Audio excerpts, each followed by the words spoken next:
گئے وقتوں کا ذکر ہے کہ ایک چڑی مار نے ایک نایاب چڑیا پکڑی۔ چڑیا نے پکڑے جانے کے بعد شکاری سے کہا، اے زیرک انسان، بالفرض اگر تو مجھ جیسی ننھی سی چڑیا کو کھا بھی گیا تو تجھے کیا فائدہ ہوگا؟ تو نہ جانے اب تک کتنے بکرے، دمبے اور گائیں بلکہ اونٹ تک ڈکار گیا ہوگا۔ اگر اتنے بڑے بڑے حیوان کھا کر بھی تیری طبیعت سیر نہ ہو پائی تو میرے چٹاک کی برگوشت اور نرم ہڈیاں تو داڑھ میں زیرہ ہی ثابت ہوں گی۔ اس لیے تیری دور اندیشی اور حوصلہ مندی کا تقاضا یہی ہے کہ تو مجھے اس جال سے آزاد کر دے۔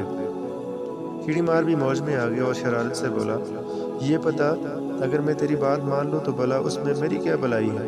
مجھے اس کے بدلے میں کیا ملے گا؟ میں نے شبانہ روز محنت سے تجھے پکڑا ہے۔ یہ بھی تو ہو سکتا ہے کہ میں نے تجھے کھانے کے لیے نہیں بلکہ بیچنے کے لیے پکڑا ہو۔ وہاں سے تو مجھے کچھ نہ کچھ مل ہی جائے گا۔ تو بھلا مجھے کیا دے سکتی ہے؟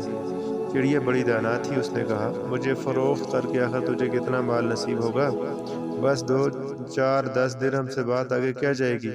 اب بھلا بتا وہ درہم کتنے دن تیرا ساتھ دیں گے؟ لہذا یہ گھاٹے کا سودا دل سے نکال دے اور دھیان سے میری بات سن۔ اگر تو مجھے آزاد کرنے کا احسان کر دے تو اس کے بدلے میں 3 ایسی بے بہا نصیحت تیرے گوش گزار کروں گی، ان کا پھل تو ساری زندگی کھائے گا۔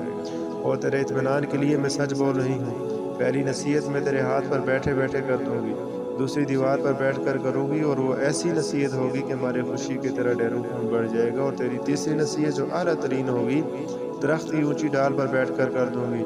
ان 3 نصیحتوں پر عمل کر کے تو زمانے میں بڑا نام حاصل کرے گا۔ چڑی مار کچھ دیر سوچتا رہا اور پھر چڑیا کو آزاد کر دیا۔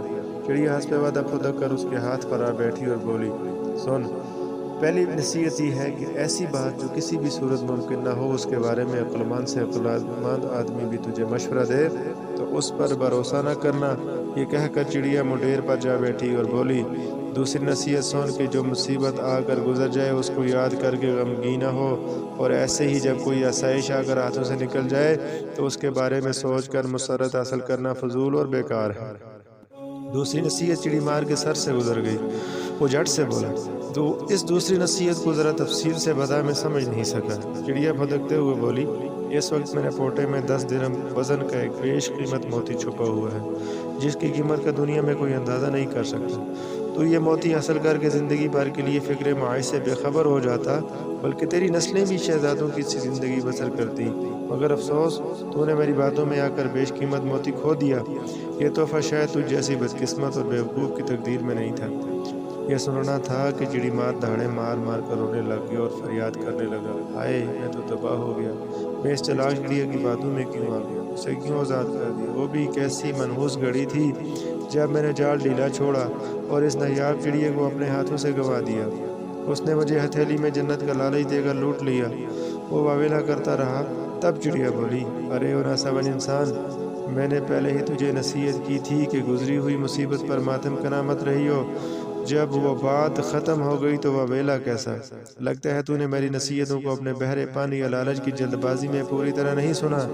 میں نے تجھے کہا تھا کہ خواہ تیرے سامنے کوئی بھی ناممکن بات کو ممکن کر دکھانے کا دعویٰ کرے تو اس پر کان مت دھرنا، ورنہ گمراہ ہو جائے گا۔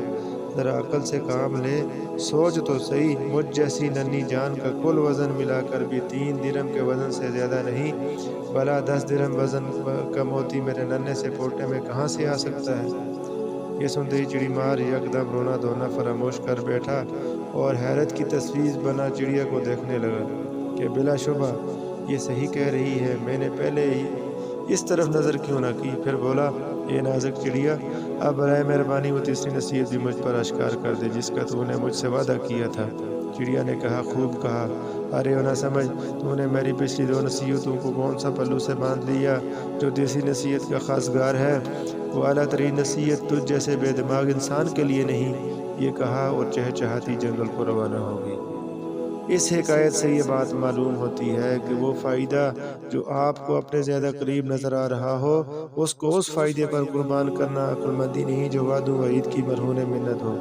آج کل وہ زمانہ ہے کہ کسی کے مشوروں پر بھی اندھا اعتبار کر لینا بیوقوفی ہے۔ پہلے اسے اپنے نفع نقصان کے تناظر میں پرکھیں، پھر اس مشورے کو اگر قابل عمل سمجھیں تو اس پر عمل کریں۔ دوسرا یہ کہ کسی بھی نصیحت کو ہمیشہ کان کھول کر اور دماغ کی کھڑکیاں کھول کر سننا چاہیے۔